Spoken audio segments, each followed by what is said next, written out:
Marami ang mabilis manghusga. Sa isang sulyap lang kaya nilang tukuyin kung sino ka, kung gaano ka kahalaga, at kung ano ang kaya mong marating.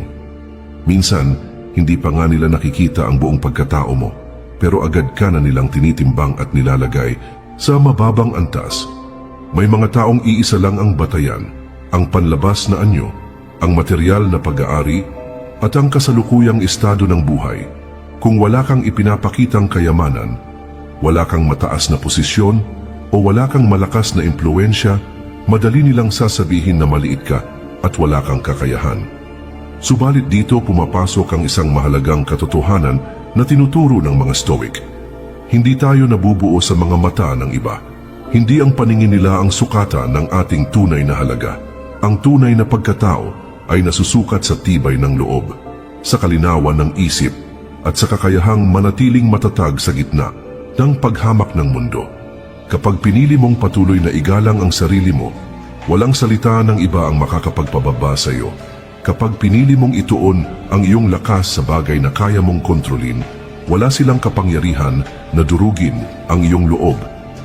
Tandaan, hindi mo kailanman hawak ang isip ng iba, ngunit palaging nasa iyong kamay kung paano ka kikilos at kung paano ka tatayo sa harap ng pagdududa. At dito natin matututunan ang mga dapat mong gawin upang kahit gaano kanila maliitin, hindi ka kailanman mababagsak. Mga magaganda at gwapo kong kaibigan at kapatid, muli inaanyayahan kita na mag-subscribe sa ating channel para lagi kang updated sa mga bagong videos na aking gagawin at babago sa pananaw mo sa buhay. Maraming salamat po. Unang gawain, matutong igalang ang iyong sarili. Kung nais mong hindi ka maliitin ng iba, kailangan mong magsimula sa pinakamahalaga. At ito ay ang pagbibigay ng respeto sa iyong sariling pagkatao. Dahil kung ikaw mismo ay walang paggalang sa iyong sarili, madali kang tapakan ng iba. Hindi mo kailangang sumigaw para ipakita na may halaga ka. Hindi mo kailangang ipilit sa lahat na ikaw ay may kakayahan. Ang tunay na respeto ay hindi nakukuha sa ingay ng salita, kundi sa tahimik na paninindigan. Kung marunong kang magtakda ng hangganan, masasanay ang mga tao na hindi basta-basta maaaring yurakan ang iyong dignidad. Kung marunong kang tumanggi sa mga bagay na nakakasama sa iyo, unti-unti kang makikilala bilang taong may paninindigan. Ang Stoic ay naniniwala na ang pinakamahalagang laban ay hindi laban sa mga nanlilibak, kundi laban sa sarili mong kahinaan. Kaya kaibigan, kung nais mong hindi ka maliitin, simulang palakasin ang iyong loob at igalang ang iyong sarili sa lahat ng pagkakataon. Dahil kapag nakikita ng tao na marunong kang magbigay ng halaga sa iyong oras, sa iyong salita, at sa iyong mga gawa, kusang lilitaw ang respeto na hindi mo kailangang hilingin. At sa oras na makita nila ang iyong tahimik na paninindigan, matututo silang magbago ng tingin sa iyo dahil hindi nila kayang baliwalain ang taong marunong igalang ang kanyang sarili. Ikalawang gawain, panindigan ang iyong mga salita. Ang salita ay hindi basta tunog lamang. Ito ay isang pangakong inilalabas mula sa iyong bibig at inihahain sa pandinig ng iba. Kaya't kung nais mong hindi ka maliitin, matutong maging tapat at seryoso sa bawat salitang binibitawan mo. Maraming tao ang mahusay magsalita, ngunit iilan lamang ang tunay na marunong tumupad, at dito makikita ang malaking kaibahan. Dahil ang taong maraming sinasabi, ngunit walang ginagawa ay mabilis na nawawala ng halaga. Ngunit ang taong tahimik, ngunit palaging tumutupad sa kanyang salita, ay nagiging sandigan ng respeto at tiwala ng iba. Hindi mo kailangang pangakuhan ng lahat. Hindi mo kailangang sabihin sa lahat ng oras na gagawin mo ito o gagawin mo iyon. Mas mabuti ng kakaunti ang salita, ngunit bawat isa ay may bigat at may katuparan. Ito ang aral ng mga Stoic na ang tunay na karangalan ay hindi nasa bibig kundi nasa gawa. Kapag natutunan mong panindigan ang iyong salita, unti-unti kang magiging matatag sa paningin ng tao. Hindi ka nila titingnan bilang isang hungkag na boses na dumadaan at nawawala.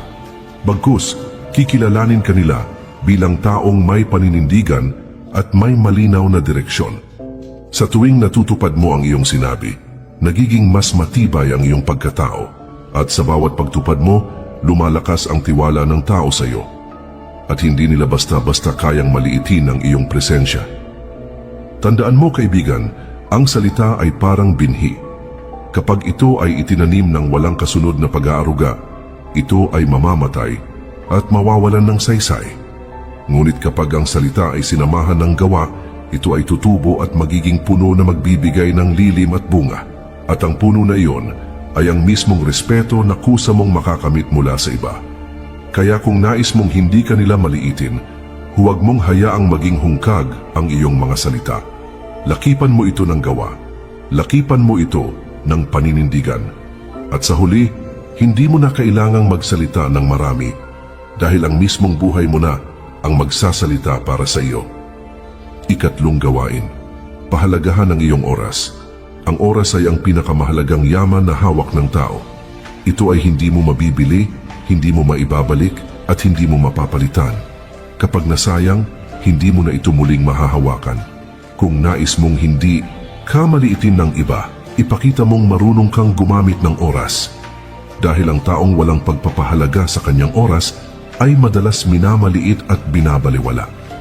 Kung nakikita ng tao na handa kang mag-aksaya ng oras sa walang saysay na bagay, iniisip nila na wala ring saysay ang iyong buhay. Ngunit kapag nakikita nilang marunong kang magtakda ng prioridad, marunong kang tumanggi sa mga bagay na hindi mahalaga, at marunong kang bigyan ng halaga ang bawat sandali, kusang dumarating ang respeto. Ang mga Stoic ay naniniwala na ang oras ay mas mahalaga pa kaysa sa kayamanan.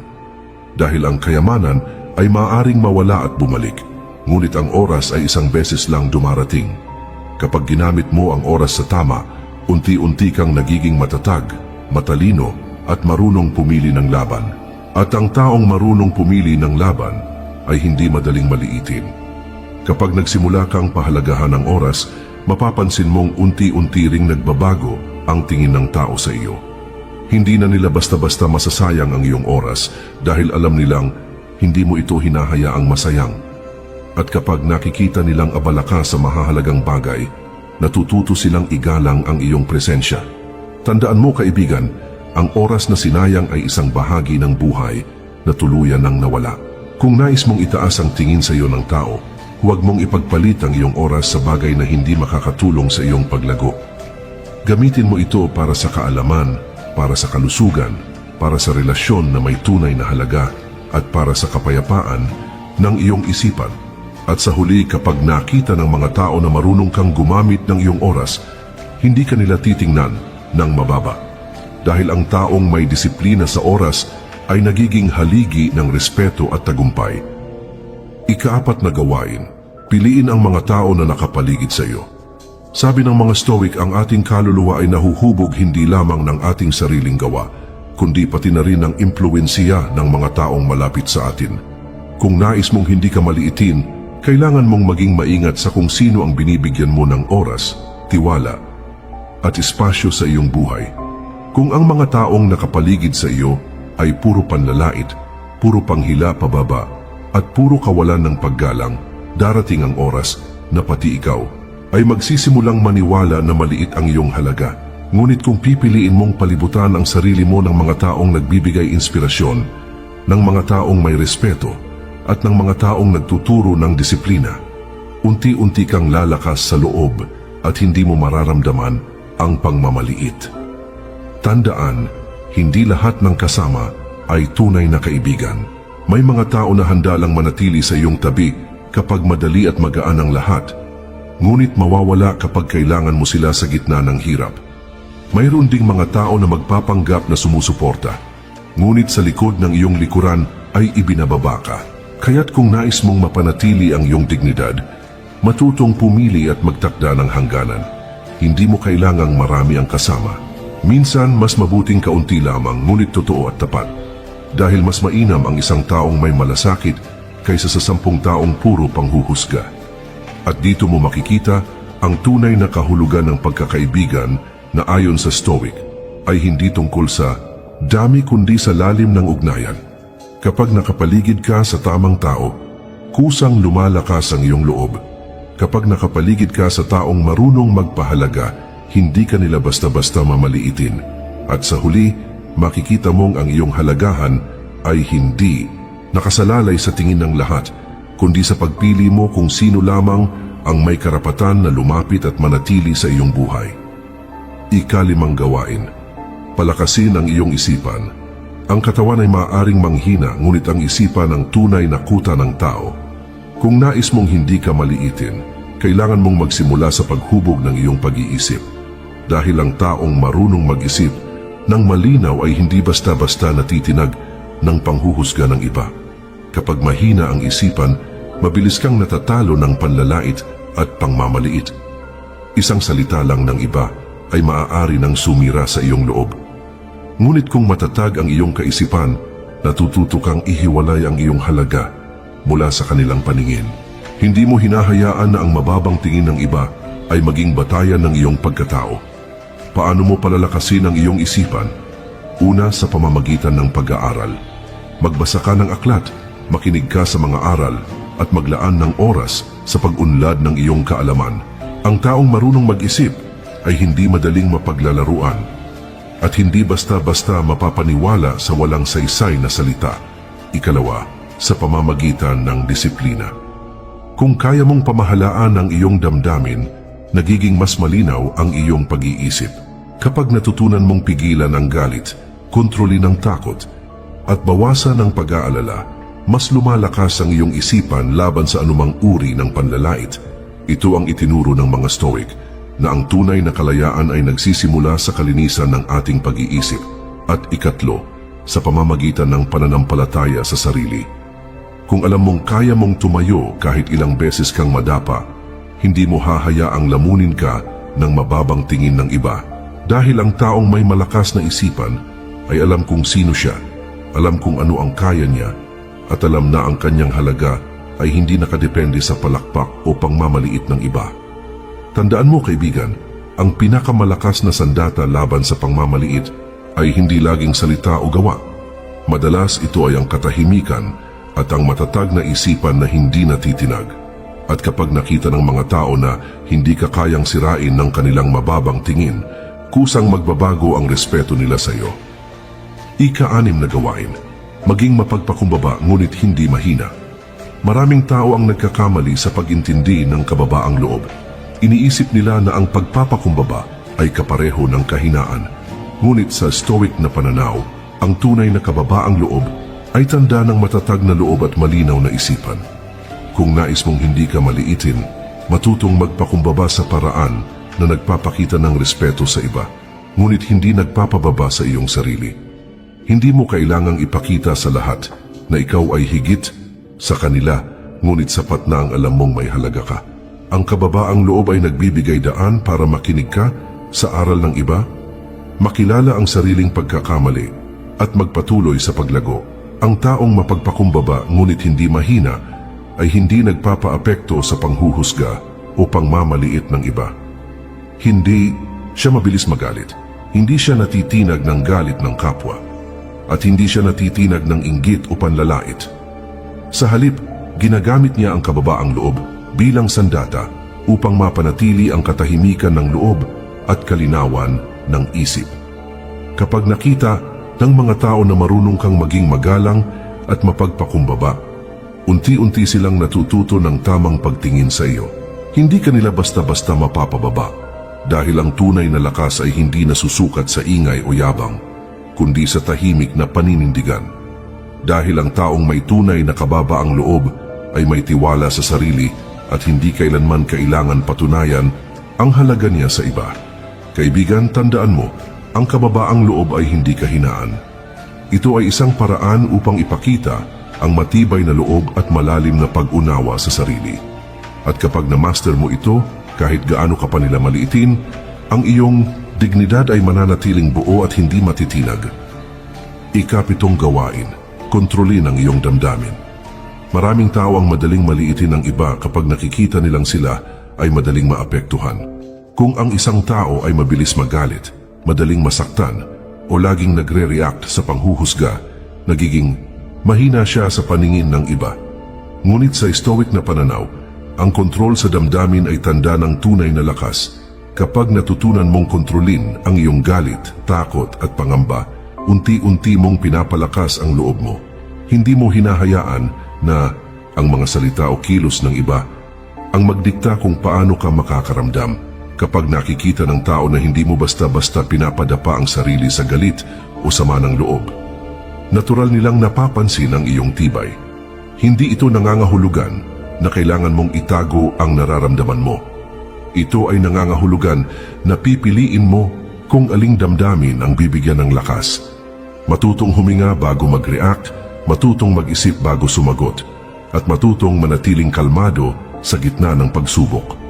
Ang ganitong disiplina sa damdamin ay nagbibigay ng respeto mula sa iba at nagpapakita na hindi sila basta makakontrol sa iyo. Ang taong marunong magkontrol ng damdamin ay parang matatag na punong kahoy na hindi natitinag ng hangin. Hindi mo kailangan ipakita sa lahat ang iyong lakas sa salita o sa kilos.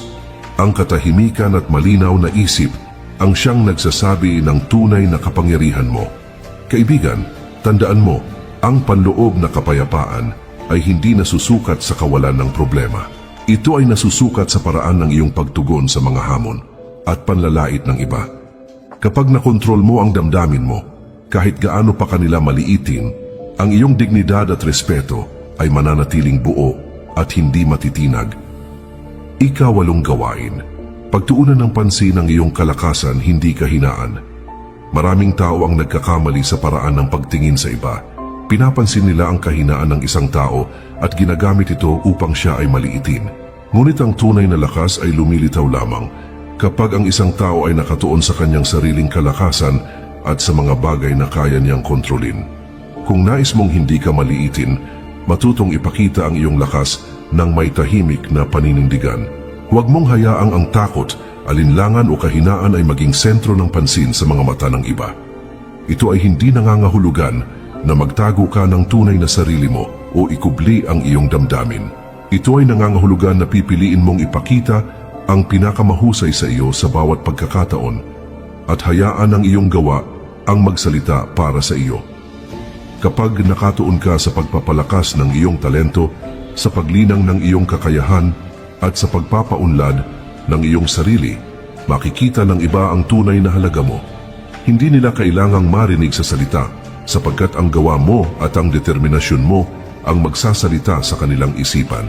Ang Stoic ay nagtuturo na ang pagpapalakas ng sarili ay hindi lamang para sa sariling kapakinabangan, kundi para rin sa paraan ng pakikitungo sa mundo. Kapag marunong kang iangat ang sarili sa pamamagitan ng disiplina, kaalaman at sipag, hindi ka basta-basta matitinag ng kritisismo o panghuhusga. Hindi mahalaga ang sinasabi ng iba kung malinaw sa iyo kung sino ka at ano ang kaya mong gawin. Kapag may kahinaan ka, tanggapin ito bilang pagkakataon para lalo pang magpatatag. Ngunit huwag mong hayaang ito ay maging sentro ng atensyon ng iba. Tandaan, ang taong nakatuon sa sariling kalakasan ay hindi nagtatago sa harap ng kritisismo. Sa halip, ginagamit niya ito bilang gabay para lalo pang pagbutihin ang sarili at paigtingin ang sariling kakayahan. Kapag nakita ng mga tao ang iyong dedikasyon, ang iyong sipag, at ang iyong determinasyon, kusang lilitaw ang respeto at paghanga. At sa huli, ang taong marunong magpokus sa kalakasan at hindi sa kahinaan ay hindi kailanman madaling maliitin ng iba. Kaibigan, palaging tandaan, ang tunay na halaga mo ay hindi nakasalalay sa pagtingin ng iba, kundi sa kung paano mo ginagamit ang iyong lakas, talento at disiplina sa tamang paraan. Kapag ginawa mo ito araw-araw, natural na makikita ng iba ang iyong